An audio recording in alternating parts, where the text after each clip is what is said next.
আইপিএলের ইতিহাসে প্রথমবার বোধহয় 10 ওভারের আগে ম্যাচ শেষ হয়ে গেছে, 166 রান চেস করতে নেমে কোনো টিম চেস করেছে, মানে অবিশ্বাস্য সেরা। 166 রান টার্গেট দিয়েছিল লখনৌ হায়দ্রাবাদকে। হায়দ্রাবাদ নিজেদের ঘরের মাটিতে 9.4 ওভার 167 রান তুলে ফেলেছে 0 উইকেটে। অভিষেক শর্মা 28 বলে 75, 8টা 6, 8টা 4, 6টা 6। ট্র্যাভিস হেড 30 বলে 89। মানে প্রথমে যদি হায়দ্রাবাদ ব্যাটিং করতো 260-65 রান তুলেই দিত। 30 বলে 89, 8টা 4, 8টা 6, 296 স্ট্রাইক রেট। অবিশ্বাস্য ব্যাটিং করে দুইজনে। এবার অনেকে বলতে পারে অভিষেক শর্মাকে কেন ওপেন করানো, আর একটু কোয়ালিটি বোলিংয়ের বিরুদ্ধেই খেলতে পারবে না, ওদের কোয়ালিটি কোনো বোলিং ভালো নাকি এই লখনৌর। আর প্রথমের দিকে পিচটা স্লো ছিল, তবে কেএল রাহুল কোনো মারার ইন্টেন্টই মানে দেখায়নি ওর জন্য। আর এখানে যদি 220 রানও করতো যেরকমভাবে মারলো হায়দ্রাবাদ, এমনিতেই হেরে যেত। মানে চেস না করে ভুল, আর চেস করলো যে পারতো নাকি কোনো ঠিক নেই। চেস করলে হয়তো হায়দ্রাবাদ প্রথমে ব্যাট করে অনেক বড় রান করে দিতে পারতো। মানে লখনৌ বলতে গেলে এবারে প্লে অফ থেকে ছিটকেই গেল বলতে গেলে, সেগুলো আমি সব হিসাবে পরে আসছি। 9.4 ওভারে 167 রান। কৃষ্ণাপ্পা গৌতম 2 ওভারে দেয় 39 রান। 2.4 ওভারে 47 রান দেয় ইয়াশ ঠাকুর। রবি বিষ্ণই দেয় 2 ওভারে 34 রান। নবীনুল হক 2 ওভারে 37 রান দেয়। আর আয়ুষ বদনী 1 ওভারে 19 রান দেয়। 1 থেকে 6 ওভারে 107 রান তোলে। 107 রান কোথায় 27 রান, আর কোথায় 107 রান, মানে অবিশ্বাস্য। একটা দল 107 রান তোলে 6 ওভারে, আর আরেকটা দল পাওয়ার প্লেতে 27 রানের 2 উইকেট। কি হবে? আর যদি প্রথমে মেনেও খেলতো তাও আমার যতদূর মনে হয় হেরে যেত। মানে অবিশ্বাস্য খেলা দেখাচ্ছে এইবার। তবে এই নিয়ে কাপ জিতবে এটা আমার মনে হয় না।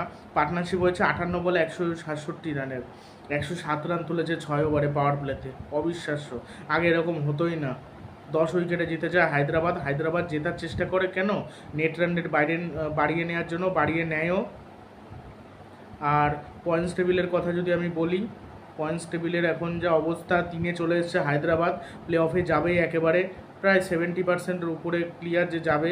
12টা ম্যাচে একটা ম্যাচ তো জিতবেই, বা 12টা না, 2টো ম্যাচে 12টা জিতেছে। 12টার মধ্যে 7টা জিতেছে, 5টা হেরেছে। এবার যদি বাকি দুখানা ম্যাচ দুখানাই হেরে যায়, একটা আরসিবির বিপক্ষে, একটা মনে হয় গুজরাটের বিপক্ষে, সেক্ষেত্রে কিন্তু হায়দ্রাবাদ প্লে অফে যেতে পারবে না। 7টা জিতে যেটা কঠিন, প্লাস 0.406। আর লখনৌর চান্স খুবই কম এখন। দিল্লির থেকেও লখনৌর চান্স, মানে দিল্লির যাওয়ার একটু চান্স রয়েছে, দিল্লির থেকেও খারাপ অবস্থায় লখনৌ যেতে পারবে না, ধরে নিতে হবে। এখন যারা আছে এরাই যাবে, Kolkata, Rajasthan Royals, Hyderabad, Chennai super king, এই 4 দলই যাবে। আর সিএসকে বলা কি যায়, এখনও 3টে ম্যাচ 3টেই হয়তো জিতে নিল সিএসকে, সেক্ষেত্রে কিন্তু তাদের 1 থেকে 2-এ যাওয়ারও চান্স রয়েছে। অবশ্য যদি আবার কেকেআর আর রাজস্থান জিতে যায়, সেক্ষেত্রে সিএসকে 3-এ যেতে পারবে। আর সেক্ষেত্রে হায়দ্রাবাদের মধ্যে একটা টক, তবে হায়দ্রাবাদের থেকে একটা যদি বেশি জিততে পারে, চেন্নাই 3-এ থাকবে, আর 4-এ থাকবে হায়দ্রাবাদ। দিল্লি, লখনৌ এরা সব বিদায় নেবে আর কি।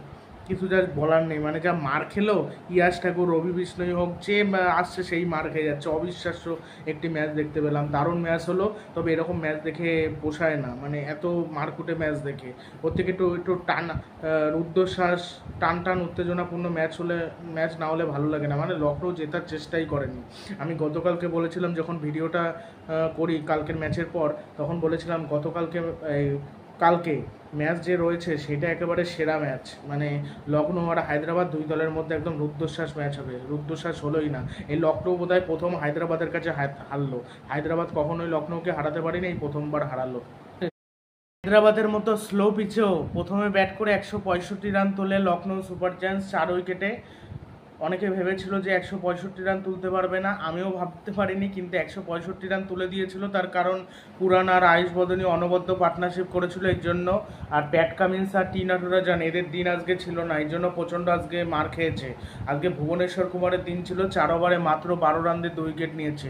অনবদ্য ভুবনেশ্বর কুমারও এত সুন্দর সুইং করাচ্ছিল। সুইং পিচে বা স্লো পিচে ভুবনেশ্বর কুমার ভালো, ব্যাটিং উইকেটে চলে না ভুবনেশ্বর কুমার।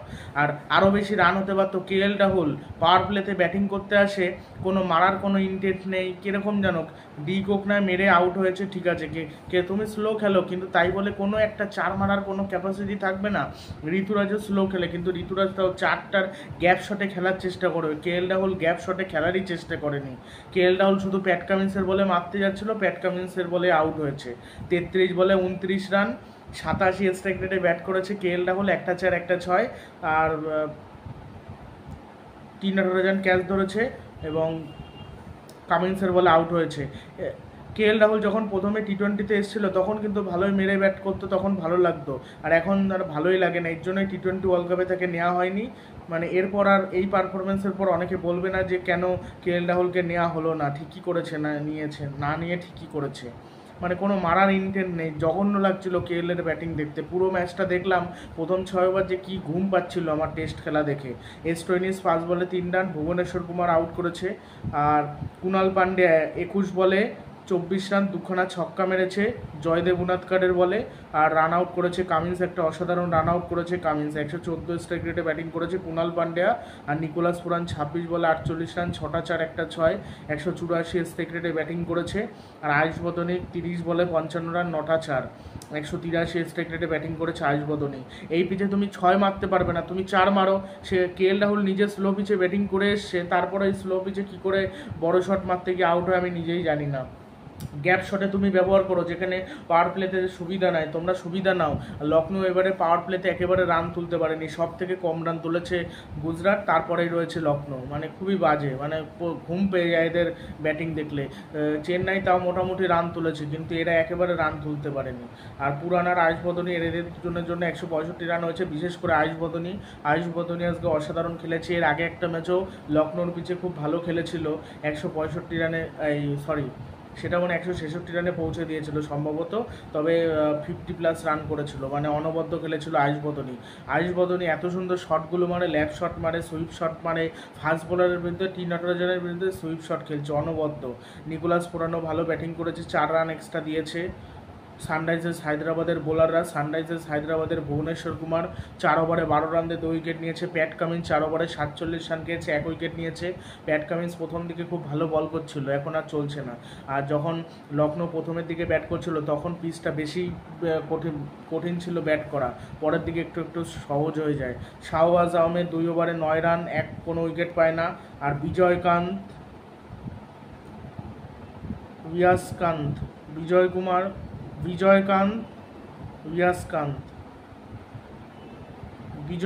4 ওভারে 27 রান দিয়ে কোনো উইকেট পায় না, শ্রীলঙ্কান লেগ স্পিনার, অতটা ভালো কোয়ালিটির বোলার নয়। আর জয়দেব উনাদকার 2 ওভারে 19 রান দিয়েছে। আর টি নাটরাজন 4 ওভারে 50 রান খেয়েছে, 12.5 ইকোনমি।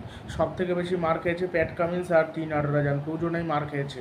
কুইন্টন ডি কক যখন আউট হয় তখন লখনৌর রান 13 রানে 1 উইকেট, 2.1 ওভারে। স্টোইনিস 21 রানে 2 উইকেট, 4.2 ওভারে। কেএল রাহুল 57 রানে 3 উইকেট, 9.6 ইকোনমি। আর কুণাল পান্ডিয়া 64 রানে 4 উইকেট, 11.2 ওভারে। মানে এখান থেকে ধরে মনে হচ্ছিল 130-35 রান হবে, কিন্তু সেখান থেকে 165 রানও একমাত্র আয়ুষ বদনী আর নিকোলাস পুরানের জন্য। 1 থেকে 6 ওভারে মাত্র 27 রান ওঠে, 2 উইকেট পড়ে যায়। মানে খুবই বাজে অবস্থা। কেএল রাহুল আর ডি কোকের মধ্যে 13 বলে 13 রানের পার্টনারশিপ হয়, আর কেএল রাহুল আর স্টোইনিসের মধ্যে 13 বলে 8 রানের পার্টনারশিপ হয়। কেএল রাহুল আর কুণাল পান্ডিয়ার মধ্যে 34 বলে 36 রানের পার্টনারশিপ হয়। নিকোলাস পুরান আর কুণাল পান্ডিয়ার মধ্যে 8 বলে 9 রানের পার্টনারশিপ হয়। আর পুরান আর আয়ুষ বদনীর মধ্যে 52 বলে 99 রানের পার্টনারশিপ হয়। মানে কি অবস্থা, মানে খুবই বাজে অবস্থা।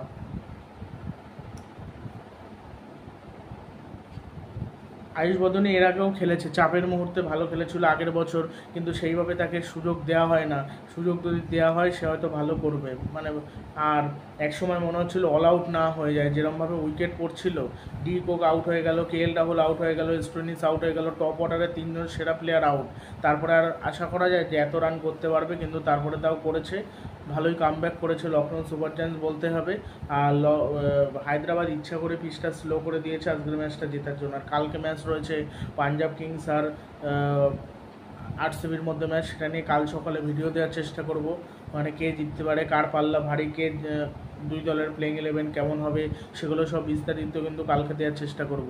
আর মায়াঙ্ক যাদবের না থাকাটা লখনৌর জন্য এই বছরের জন্য খুবই খারাপ খবর।